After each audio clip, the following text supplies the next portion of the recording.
आपकी जो कविता है, मतलब जो चैप्टर 4 है काव्यखंड का, उसका नाम है सुमित्रानंदन पंत जो इसके राइटर हैं। इसका जो पहला वो है पोर्शन, उसका नाम है नौका विहार। तो ये जो कविता ये सुमित्रानंदन पंत जी द्वारा लिखी गई है और ये उस समय लिखी गई है जब वो पंत जी अपने मित्रों के साथ चांदनी रात में गंगा के किनारे घूमने जाते हैं। तो इन्होंने जो गंगा की जो कल्पना है वो पंत जी ने पतली कमर वाली नायिका के रूप में की है। किसके रूप में की है? पतली कमर वाली नायिका के। तो इसे शुरू करते हैं हम और आपको बताते हैं पैराग्राफ वाइज कि शांत सिगंध ज्योत्सना उज्ज्वल अल्पक अनंत नीरव भूतल सकैत सैया पर दुग्ध धवल तंगनी गंगा ग्रीष्म विरल लेटी है शांत क्लांत निश्चल तापस बाला गंगा निर्मल शशिमुख से दीप्त मृदु करतल लहरे उर पर कोमल कुंतल गोरे अंगों पर सिहर सिहर लहराता तार तरल सुंदर चंचल अंचल सा नीलांबर साड़ी की सिकुड़न सी जिस पर शशिकी रेशमी विभा से भर सिमटी है परुतल मृदुल लहर। तो इसमें जो आपके पंत जी हैं वो चारों ओर शांत सिग्ध और उज्जवल चांदनी छिटकी हुई है। आकाश टकटकी बांधे हुए पृथ्वी को देख रहा है। पृथ्वी शांत और शब्द रहित है। ऐसे मनोहर और निशब्द वातावरण में ग्रीष्म के कारण मंद और क्षीण धारा वाली गंगा बालू के बीच मंद मंद बहती हुई ऐसी प्रतीत हो रही है मानो कोई छरहरे दुबले पतले शरीर वाली सुंदर युवती दूध जैसी सफेद सैया पर गर्मी से व्याकुल होकर थकी मुरझाई और शांत लेटी हुई हो। गंगा जल में झलकता चंद्रबिंब, बिंब होता है किसी चीज का प्रतिबिंब, इमेज, ऐसा प्रतीत हो रहा है मानो गंगा रूपी कोई तपस्विनी अपने चंद्रमुख को उसी के प्रकाश से प्रकाशित कोमल हथेली पर रखे लेटी हो और छोटी छोटी लहरें उसके वक्षस्थल पर लहराते कोमल केश हों। तारों भरे आकाश की चंचल परछाई गंगा के जल में पड़ती हुई ऐसी प्रतीत होती है मानो उस गंगा रूपी तपस्विनी बाला के गोरे गोरे अंगों के स्पर्श से बार बार कांपता तारों जड़ा उसका नीला आंचल लहरा रहा हो। उस आकाश रूपी नीले आंचल पर चंद्रमा की कोमल चांदनी में प्रकाशित छोटी छोटी कोमल टेढ़ी बलकाती लहरें ऐसी प्रतीत होती हैं मानो लेटने के कारण उसकी रेशमी साड़ी में सलवटें पड़ गई हों। चांदनी रात का प्रथम पहर हम चले नाव लेकर सतवर सिकता की समृत सीपी पर मोती की ज्योत्सना रही विचर लो पाले चढ़ी उठा लंगर मृदु मंद मंद मंथर मंथर लघु तरुणी हंसनी सी सुंदर तिर रही खोल पोलों के पर निश्चल जल में सुचि दृढ़ पर बिंबित हो रजित पुलिन निर्भर दुहरे ऊंचे लगते क्षण भर कालांकार का राज भवन सोया जल में निश्चिंत प्रमन पलकों पर वैभव स्वप्न सघन। तो इसमें जो पंत जी हैं वो इसमें मतलब ये जो पंक्तियां हैं इनमें पंत जी उस चांदनी रात का जो प्रथम पहर है उसके बारे में बताते हैं। तो प्रथम पहर में मतलब जो चांदनी रात थी उसके प्रथम पहर में पंत जी गंगा में नौका विहार करने के लिए एक छोटी नाव लेकर तेजी से गंगा में आगे बढ़ते जाते हैं। गंगा तट के सौंदर्य का वर्णन करते हुए वे कहते हैं कि गंगा का तट ऐसा रम्य लग रहा है मानो मुस्काती अर्थात खुली पड़ी रेतीली शीपी पर चंद्रमा रूपी मोती की चमक चांदनी विचरण कर रही हो। ऐसे सुरम्य वातावरण में गंगा में खड़ी नावों की पालें नौका विहार के लिए ऊपर चढ़ गई हैं और उन्होंने अपने लंगर उठा लिए हैं।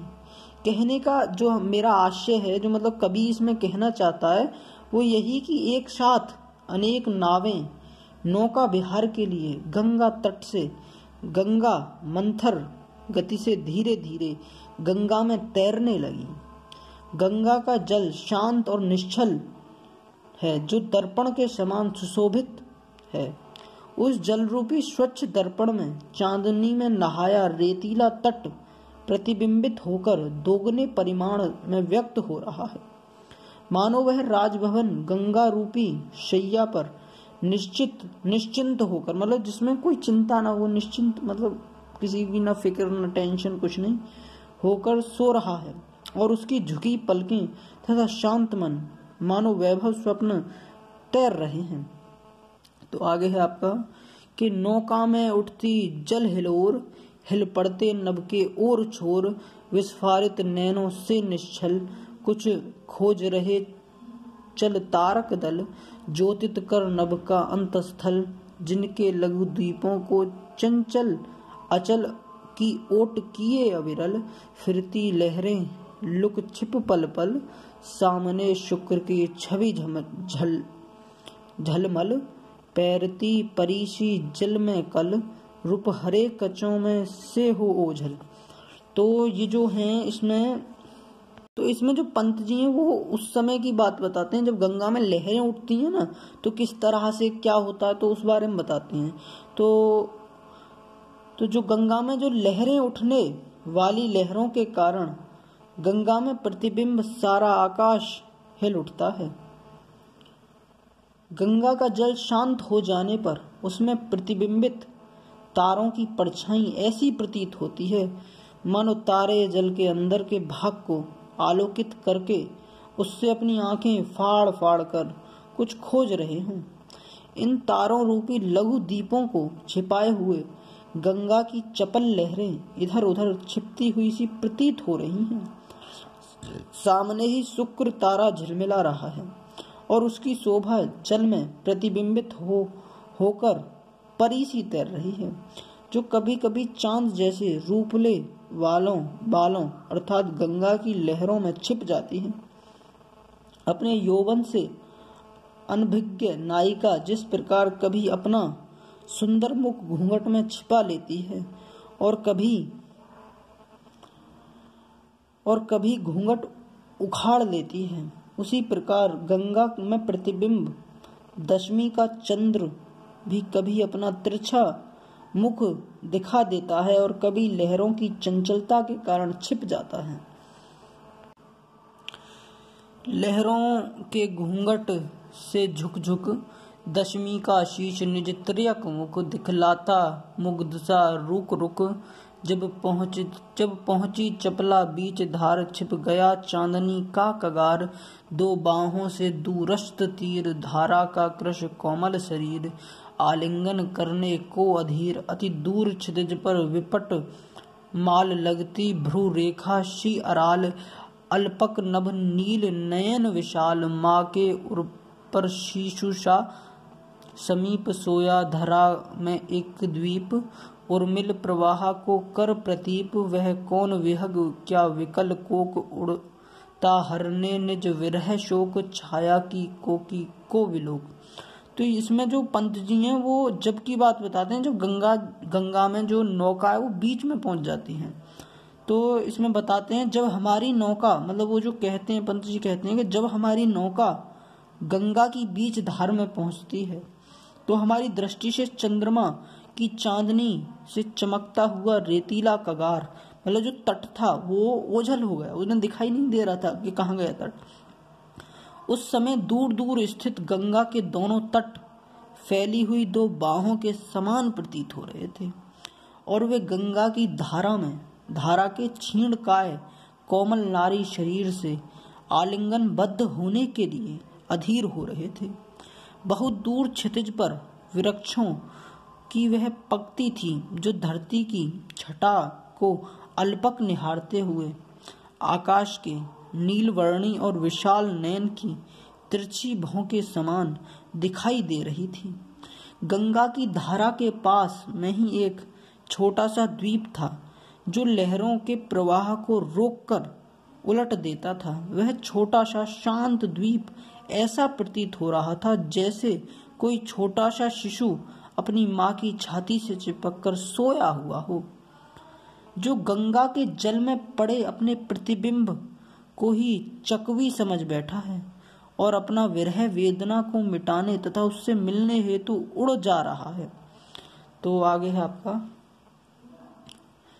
कि पतवार घुमा अब प्रतनु भार, नौका घूमी विपरीत धार, डाड़ों के चल करतर पसार, भर भर मुक्ताफल फेन सफार, बिखराती जल पे तार हार, चांदी के सांपों सी रत्न माल, नाचती रश्मियां जल में चल, रेखाओं सी खींच तरल सरल, लहरों की लतिकाओं में खिल, सौ सौ शशि सौ सौ अड़ु झिलमिल, फैले फूल जल में फैनिल, अब उथला सरिता का प्रवाह, लग्गी से लग सहज था, हम बड़े घाट को सोत्साह।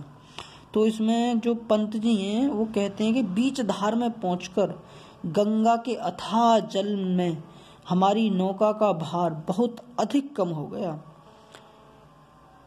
ठीक है, मतलब ये जो आप जानते हो ये एक वैज्ञानिक मतलब एक फैक्ट भी है, मतलब साइंटिफिकली फैक्ट है कि मतलब जो पर्याप्त द्रव जो होता है ना, पर्याप्त द्रव में तैरती वस्तु का भार कम हो जाता है। मतलब जो पर्याप्त जो जल होता है, मतलब द्रव जो होता है, मतलब कोई भी लिक्विड है पर्याप्त है तो उसमें जो वस्तु का भार है ना वो कम हो जाता है। नौका जब तक किनारे के पास उथले जल में थी तब तक वह भारी प्रतीत होती थी, किंतु जब वह बीच धार में अथाह जल में पहुंची तो उसका भार बहुत अधिक कम हो गया। मतलब जब वहाँ कम पानी था तो उसका वजन ज्यादा था, पर जब वो बहुत पानी में मतलब अथाह पानी में पहुंच गई तो उसका भार अधिक कम हो गया, कम नहीं अधिक कम हो गया। तब हमने तो मतलब जो पंत जी हैं वो बता रहे हैं कि तब हमने पतवार घुमाकर अपनी नौका को धारा की विपरीत दिशा में मोड़ दिया। डंडों के चलने से जल में अत्यधिक झाग उठ रहे थे, जिसे देखकर लगता था कि मानो डंडे अपनी हथेलियां फैलाकर उसमें अत्यधिक मात्रा में झाग रूपी मोतियों को भरकर तथा तारों रूपी मोतियों के हार को तोड़कर उन्हें जल में बिखरा रही हैं।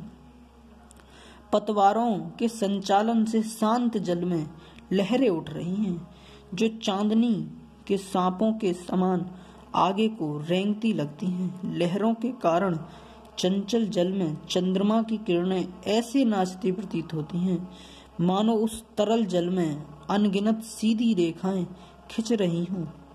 उन लहरों और झागों से झिलमिलाता चंद्रमा 100 चंद्रमा बनकर तथा एक एक तारा 100 तारे बनकर ऐसे सुशोभित हो रहे हैं मानो लहर रूपी बेलों फल फूल उठी हो।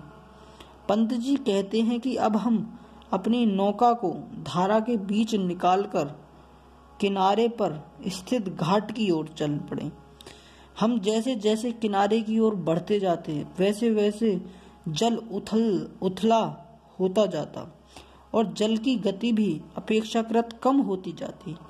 तब हम लग्गी मतलब एक लंबा बांस, लग्गी का मतलब होता है एक लंबा बांस, से पानी की गहराई का अनुमान लगाते हुए अत्यंत उत्साह और आनंद के साथ घाट की ओर बढ़ने लगे।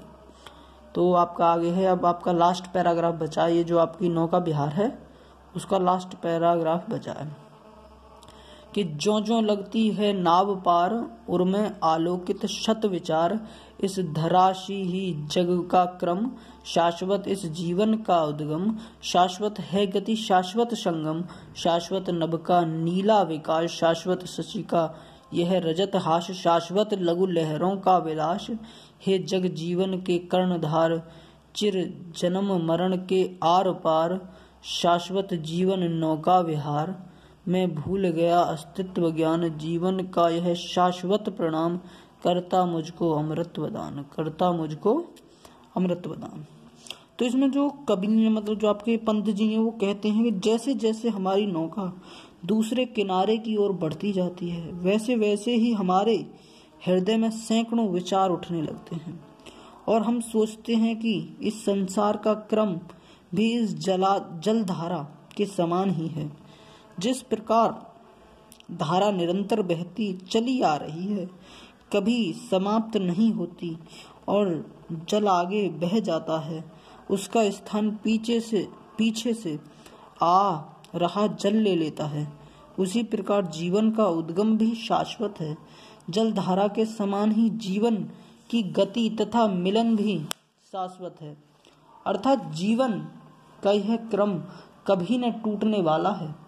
कभी कहता है कि आकाश का यह विस्तार शाश्वत है। चंद्रमा की चांदनी जैसी हंसी अर्थात चांदनी की चिरस्थायी है। इसी प्रकार लहरों का ऐश्वर्य भी निरंतर बना रहता है। कभी भावनाओं के सागर में डूब गया और सोचने लगा कि हे संसार की जीवन रूपी नौका को चलाने वाले भगवान, जन्म के पश्चात सदैव मृत्यु और मृत्यु के पश्चात सदैव जन्म है।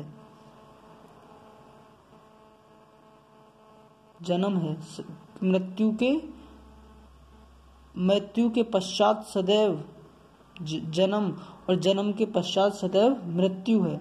इसी प्रकार यह जीवन रूपी नौका का विहार निरंतर चलता रहता है। भावनाओं में डूबा कभी कह उठा कि मैं चिंताशील होकर भी अपनी सत्ता का ज्ञान भूल गया।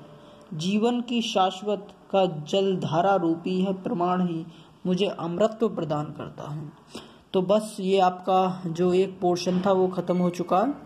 हम आगे का पोर्शन अगली वीडियो में करेंगे।